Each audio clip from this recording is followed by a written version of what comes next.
Hey everyone, it is the Charming Giraffe, and today we are going to play with skins. I'll show you one way that you can use a skin to do some art, some crafts with that. But before we get started, I'm going to just show you how I create a skin. So this is one from not too long ago. I just have a canvas that's still covered in the wrap. I let whatever painting we were doing for the day drip onto it, and then once it dries, it's on this like plastic here, and then I just try to find an edge. It's not always going to come out perfectly, and I'll show you some of that, and you've probably seen some of that in like some sneak peeks and like paint drying videos. But then you just try to be really gentle, pull it off as evenly as you can. Thicker paint will obviously peel better than thinner paint, so your thinner spots may like leave paint on here. Not a big deal. If you use this to pour on, the top will be kind of matte looking, depending on what paint you're using. Obviously, if you're using metallics, you'll get that shine. They do stick to each other, so as you can see, mine's accidentally folded on top of itself, so that's okay. But then the back is really shiny and glossy from it being against that shiny surface there. So that's typically the side I lean towards. But sometimes they don't come out perfect. I'll show you these here. I just got bits and pieces, but I figure I could still maybe use it, so I didn't want to get rid of it. So it's okay if it breaks if you get one that does that. I've gotten lucky on a few. There's some more that's broken to pieces.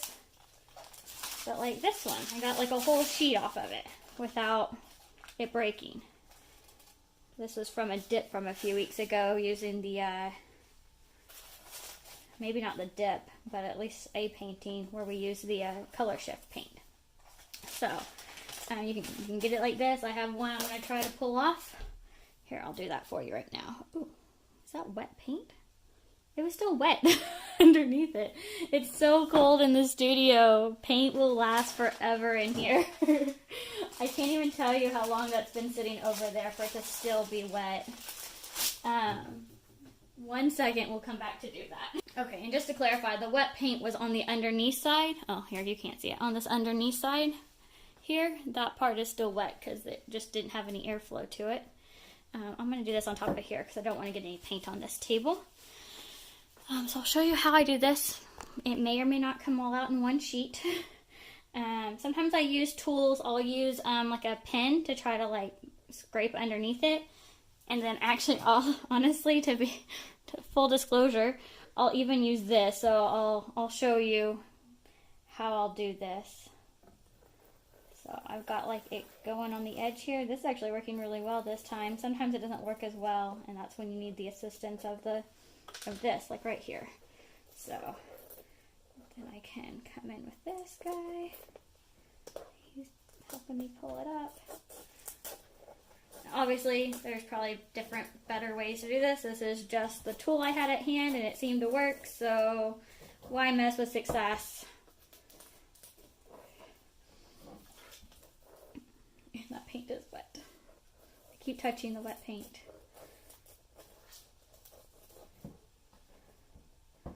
Yeah, I just scrape it all the way. This part might get tricky.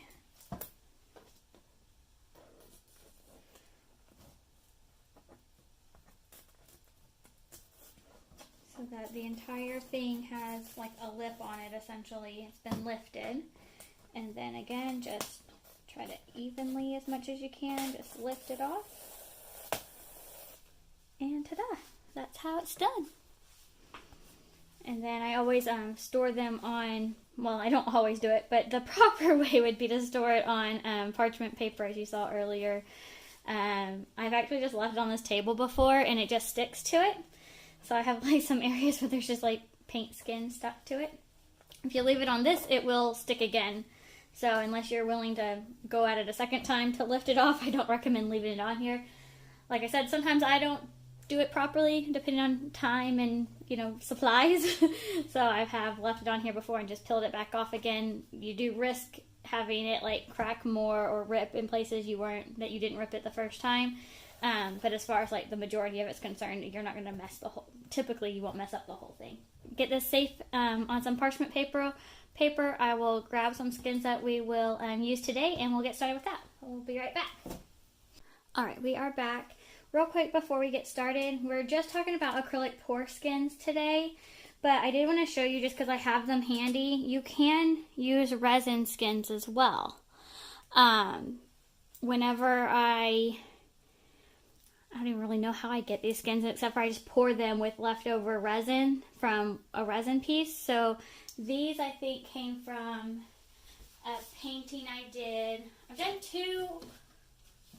done one specific resin piece. It's only resin. And then I've coated several with resin. This is one that I had done. I was playing with resin, tinted resin, because I hadn't done that before. This is probably the first one I did. It was. This is an acrylic pour with resin over it. The pour is these areas here. It's mainly white with just a little bit of acrylic paint that's colored in it, but then like all of this blue and green that you see on top is the resin. It's really pretty. And then I wanted to give it a go with some like beach themed resin, so I did this one. I used mica powders. These are all mica powders actually, but yeah, so I have done a few pieces of resin. I bet it was probably this one where I probably just had extra and I just poured it out onto something and peeled it off.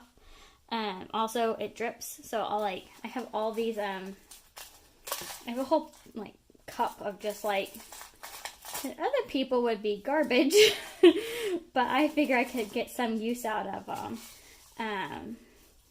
So here, let me just show you a couple. Just some little dots of resin that look pretty cool. I figure I can use them to embellish a painting because there's so many and they're like all different colors. So yeah, but I want to show you can use that. But today what we're doing, let me clean this up real fast, will be jewelry. I have 1-inch pendants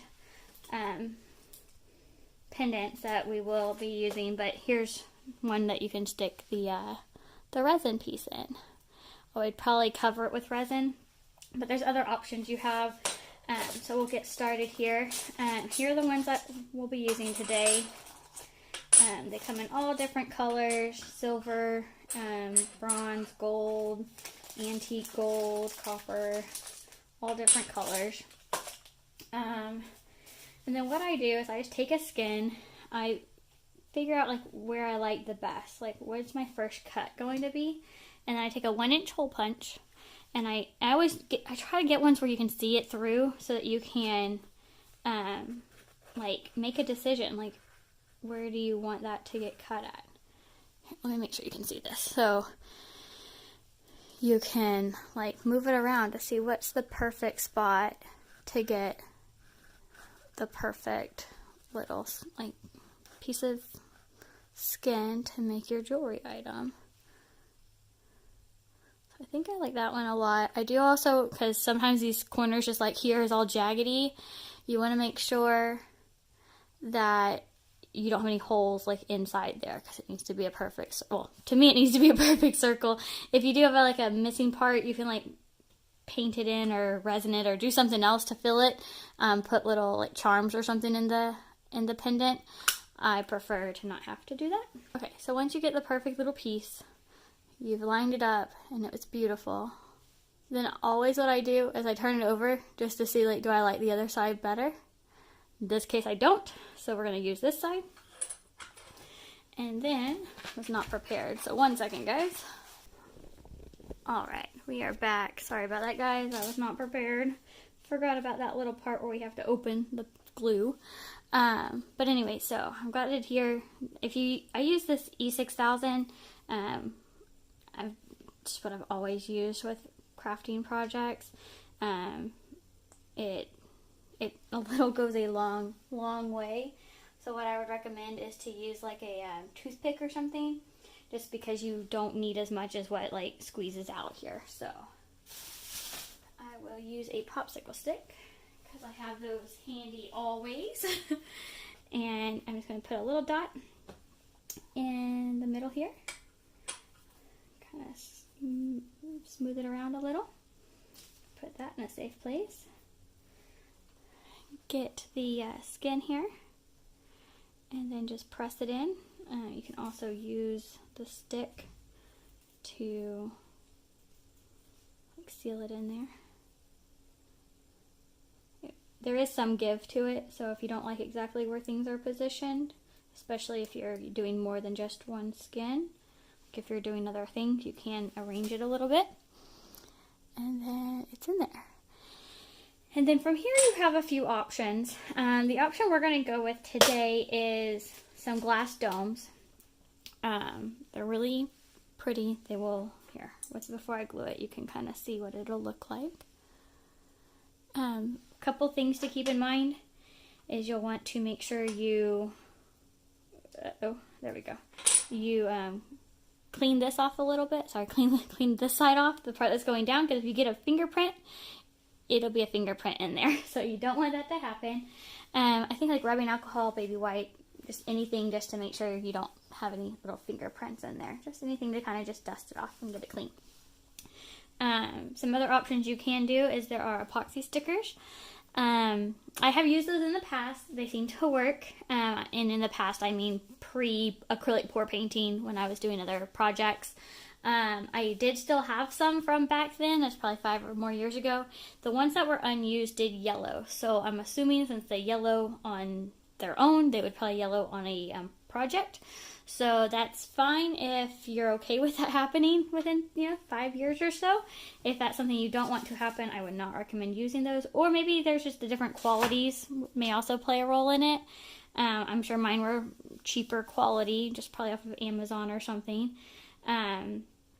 So yeah, and then the other thing, and I plan to do this too, is resin. You can just put resin in here and it'll work just fine. So as you saw probably, if I was in frame, I just take the glass dome, I put a little bit of glue on my stick, rub it around. I try to get it even-ish, but it doesn't really matter because you're just going to smush it in and it'll like spread out on its own.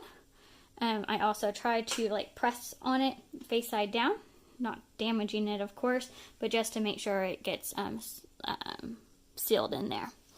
And then when you're done, you have this really beautiful little pendant. But obviously you can't wear this like this. So a few options you have to finish this off. I'm not going to undo all of these unless I have to. Oh, okay, never mind.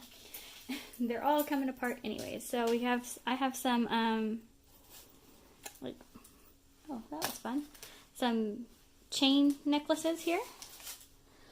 And then there's also, you can do like leather cord.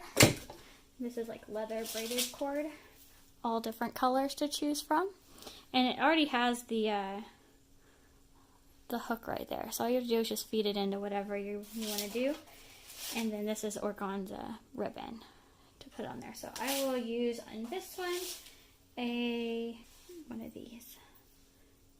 Can get one out, and these actually correspond, so that makes it really easy to do. You can get the chains to match each color of bells, so you just put it on there.